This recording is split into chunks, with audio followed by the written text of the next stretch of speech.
యూసుఫ్ 60 వినోస్ కడప జిల్లా నుండి.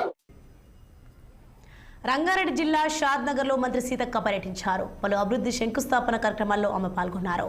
ఫరూక్ నగర్ మండలంలోని మద్రాపూర్లో 8 కోట్ల వ్యయంతో చేపట్టిన బీటీ రోడ్ పనులను మంత్రి ప్రారంభించారు. అలాగే 50 లక్షలతో నిర్మించిన జనరల్ కమ్యూనిటీ హాల్, మహిళా సమైక్య బిల్డింగ్లను సీతక్క ప్రారంభించారు. అనంతరం మహిళా సంఘాలకు 50 కోట్ల రుణాల చెక్కులను పంపిణీ చేశారు. అదేవిధంగా నందిగామ మండలంలో 22 కోట్ల అభివృద్ధి పనులకు శంకుస్థాపన చేశారు. సీతక్క వెంట ఎమ్మెల్యేలు వీర్లపల్లి శంకర్, కసిరెడ్డి, నారాయణ రెడ్డి ఉన్నారు.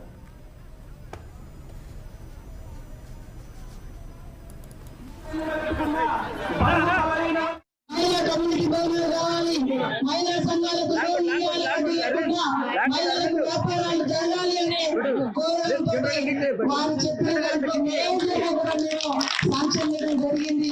మరి ఇక్కడ తీసుకురావడం జరిగింది. మీ ప్రేమకు మరొకసారి ధన్యవాదాలు తెలియజేస్తూ మరి కార్యక్రమంలో మరో ఎమ్మెల్యే మీ ఊరు అల్లుడు కసిరెడ్డి నారాయణ రెడ్డి గారు, వారికి అదేవిధంగా మా మహిళా సంఘం సభ్యులకు, మా అధికారులకు, పత్రికా మీడియా సోదరులకు, కాంగ్రెస్ పార్టీ నాయకులకు అందరికీ కూడా నమస్కారాలు. మహిళా కమ్యూనిటీ భవనాలు కావాలి.